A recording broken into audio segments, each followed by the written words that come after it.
Hello everyone, कैसे हो आप सब। आई होप आप सब अच्छे होंगे। तो आज मैं आपके लिए लेके आई हूँ एक ऐसी सब्जी जो कि सिर्फ बारिश के मौसम में 2 महीने के लिए मिलती है। और ये इतनी गुणकारी है कि ये ना सिर्फ आपके इम्यून सिस्टम को बढ़ाती है, साथ ही साथ आपके डाइजेशन को इम्प्रूव करती है। तो इसके हेल्थ बेनिफिट्स तो हैं ही, ये साथ में इतनी ज़्यादा स्वादिष्ट है कि अगर आपने इसको एक बार बना के खा लिया तो आप इसे बार बार बना के खाएंगे। तो ये है फ्रेंड्स कंटोला की सब्जी। कई जगहों पे इसे ककोड़ा भी बोलते हैं और मीठे करेले के नाम से भी जानते हैं। आपके यहाँ इसको किस नाम से जानते हैं प्लीज़ मुझे कमेंट में बताना। देखने में ये बिल्कुल करेले जैसा दिखता है, लेकिन ये कड़वा बिल्कुल भी नहीं होता है, लेकिन करेले से ज़्यादा फायदेमंद होता है। तो यहाँ पे हमने हाफ केजी ककोड़ा लिया है और इसको हम अच्छी तरह से धो के, और हमने यहाँ पे देखिए, यहाँ पे जो जितना भी डस्ट था उसको अच्छी तरह से क्लीन कर लिया है और ककोड़े को वॉश कर लिया है। तो चलिए अब हम आगे का प्रोसेस शुरू करते हैं और हम यहाँ पे ककोड़े को कट करेंगे। तो इसको आप कंटोला कहिए फ्रेंड्स या ककोड़ा कहिए, हमारे यहाँ इसको दोनों ही बोला जाता है। इसके ऊपरी और निचले दोनों ही हिस्से को हम कट कर लेंगे और बस इसको अपने मन चाहे शेप में आप काट लीजिए। तो मैं यहाँ पे इसको पतला पतला ही कट करूँगी। और देखिए इसमें बीज बिल्कुल भी नहीं है, मतलब है लेकिन बहुत ही ज़्यादा सॉफ्ट है। तो इस तरह के अगर आप ककोड़ा ले रहे हैं तो उसके बीज को आपको निकालने की बिल्कुल भी ज़रूरत नहीं है। पतले पतले स्लाइसेस में हम इसको कट कर लेंगे। और अगर आप ककोड़ी की सब्जी बना रहे हैं और उसके बीज थोड़े कड़े हो गए हैं, मैं आपको आगे दिखाऊंगी, अगर कड़े बीज होंगे तो वो बीज को आप निकाल दीजिएगा। इसके जो बीज होते हैं ना, वो भी एकदम देखने में करेले के बीज जैसे ही होते हैं। तो फ्रेंड्स यहाँ पे देखिए हम इसको पतला पतला ऐसे स्लाइसेस में कट कर लेंगे। ये एक ककोड़ा है, देखिए ये थोड़ा पीला हो गया है, तो इसके अंदर का बीज थोड़ा कड़ा होगा। तो चलिए इसको चेक कर लेते हैं। तो यहाँ पे अगर बीज अगर कड़ा होगा तो उस बीज को हमें निकाल देना है। तो ये देखिए जैसा कि मैंने बोला, इसके बीज थोड़े कड़े हो गए हैं, तो ये खाने में इसका टेस्ट बिल्कुल भी अच्छा नहीं आएगा। तो इसके बीज को हमें अलग कर देना है।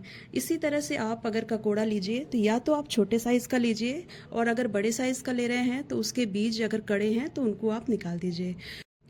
आयुर्वेद में कंटोला को पूर्ण पौष्टिक सब्जी माना जाता है। इसमें एंटीऑक्सीडेंट पाया जाता है और ये पाचन को बहुत बेहतर बनाता है। अगर आपको डाइजेशन की प्रॉब्लम है तो इस सब्जी का सेवन आप जरूर करें। ये फाइबर और विटामिन से रिच होता है, इसमें एंटीऑक्सीडेंट्स होता है और साथ ही साथ ये आपके इम्यून सिस्टम को भी बढ़ाता है, जिससे बारिश के मौसम में जो नॉर्मल फ्लू होता है उससे आपको ये सब्जी खाने से बहुत ज़्यादा फायदा मिलेगा और आप नॉर्मल फ्लू से बारिश के मौसम में बच सकते हैं।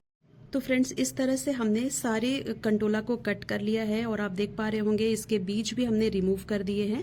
तो यहाँ पे क्योंकि हमने कंटोला को पहले वो अच्छी तरह से वॉश कर लिया था, अब हम कढ़ाई में लेंगे 1 बड़ा चम्मच सरसों का तेल और इसमें डालेंगे कुछ मसाले। तो जिसमें मैं डाल रही हूँ 1/4 चम्मच जीरा, 1/4 चम्मच सौंफ, 1/4 चम्मच से थोड़ा कम मैं डाल रही हूँ मेथी दाना, और 1/4 चम्मच डाल रही हूँ यहाँ पे काली सरसों, और साथ में 1/4 चम्मच डाल रही हूँ यहाँ पे अजवाइन। आप इसमें 2 चुटकी हींग भी डाल सकते हैं अगर आप खाना पसंद करते हैं तो। मसालों में जब अच्छा अचारी खुशबू आने लगे तब हम इसमें कंटोला को डाल देंगे और यहाँ पे कंटोला को हम 4 से 5 मिनट तक शैलो फ्राई करेंगे, जब तक कंटोला में थोड़ा कलर चेंज नहीं हो जाता और कंटोला अच्छी तरह से सॉफ्ट नहीं हो जाता। वैसे तो कंटोला को आप अलग अलग तरह से भी बना सकते हैं, लेकिन एक बार इस तरह से जैसे मैं आपको बता रही हूँ इस तरह से आप बना के देखिएगा, आपको ये सब्जी बहुत ही ज़्यादा पसंद आएगी और किसी भी अपने मनपसंद साइड डिश के साथ में आप इसको खाना पसंद करेंगे। तो कंटोला को यहाँ पे हमें शैलो फ्राई करते हुए 4 से 5 मिनट हो गए हैं और कंटोला यहाँ पे देख सकते हैं अच्छी तरह से पूरा कलर चेंज हो गया है और थोड़ा सॉफ्ट हो गया है। तो बस अब हम इसको किसी बर्तन में निकाल लेंगे। कंटोला में फ्रेंड्स प्रोटीन की मात्रा भी बहुत ज़्यादा होती है। आयुर्वेद में ऐसा कहा जाता है कि मीट से ज़्यादा प्रोटीन इसमें पाया जाता है। तो ये बहुत ही ज़्यादा गुणकारी सब्जी है जो कि साल में सिर्फ 2 महीने मिलती है। तो क्यों ना इसकी सब्जी बनाया जाए और इसको खाया जाए। तो चलिए अभी हम सेम कढ़ाई में ले लेंगे 1 चम्मच तेल सरसों का। तेल की मात्रा आप अपने हिसाब से कम ज़्यादा कर लीजिएगा। मैंने यहाँ पे 3 मीडियम साइज़ के प्याज लिए हैं जिसको कि हमने यहाँ पे बारीक बारीक चॉप कर लिया है। प्याज को यहाँ पे हम ट्रांसलूसेंट होने तक यहाँ पे भुनेंगे। तो आप देख पा रहे होंगे प्याज यहाँ पे ट्रांसलूसेंट होने लगा है। तो बस इस स्टेज तक हमें प्याज को भून लेना है। अब हम इसमें डालेंगे हरी मिर्च और लहसुन, जिसको कि हमने कोर्सली ग्राइंड कर लिया था। 4 हरी मिर्च ली थी और 8 से 10 लहसुन की कलियां थी, जिसको दरदरा कूटा हुआ है। इसमें हम डाल देंगे और 1 मिनट तक हम उसको यहाँ पे प्याज के साथ में भून लेंगे। तो यहाँ पे देखिए 1 मिनट हो गया हमको लहसुन और मिर्च को भी भूनते हुए। तो अब फ्रेंड्स हम इसमें डाल देंगे टमाटर। 2 मीडियम साइज के टमाटर लिए हैं, जिसको हमने फाइनली चॉप कर लिया है, और इसको भी हम इसमें डाल के टमाटर को भी 1 मिनट तक भुनेंगे। और इसके साथ ही में हम इसमें डाल देंगे कुछ बेसिक मसाले। तो यहाँ पे मसाले जो हैं वो बहुत ही कम अमाउंट में जाते हैं और नॉर्मल मसालों में ही ये सब्जी बहुत ही लाजवाब बन के तैयार हो जाती है। तो फ्रेंड्स अब हम इसमें डालेंगे कुछ बेसिक मसाले, जैसे कि 1/4 चम्मच हल्दी पाउडर, 1 चम्मच ले रहे हैं धनिया पाउडर, आधा चम्मच के करीब में मैं ले रही हूँ जीरा पाउडर, और आधा चम्मच ही लूँगी यहाँ पे लाल मिर्च पाउडर। तीखा आप अपने टेस्ट के अकॉर्डिंग कम ज़्यादा कर लीजिएगा। आधा चम्मच हम यहाँ पे लेंगे आमचूर पाउडर, और इसको आप ज़रूर डालिएगा, इससे सब्जी में टेस्ट डबल हो जाता है और बहुत ही ज़्यादा सब्जी अच्छी लगती है। तो सब मसालों को अच्छी तरह से आप मिक्स कर देंगे। क्योंकि हमने यहाँ पे ड्राई मसाले लिए हैं तो इसमें हम डाल देंगे 2 से 3 टेबल स्पून पानी, और मसालों को अच्छी तरह से मिक्स करेंगे। क्योंकि ड्राई मसाले आप जब भी डालें तो उसमें आप पानी जरूर डालें, नहीं तो मसाले जल जाते हैं और अच्छी तरह से भूनते नहीं हैं। तो बस यहाँ पे हम इसको कवर करके कम से कम 2 से 3 मिनट तक यहाँ पे हम ढककर पकाएंगे, जिससे मसाले अच्छी तरह से पक जाएं और टमाटर का कच्चापन भी निकल जाए।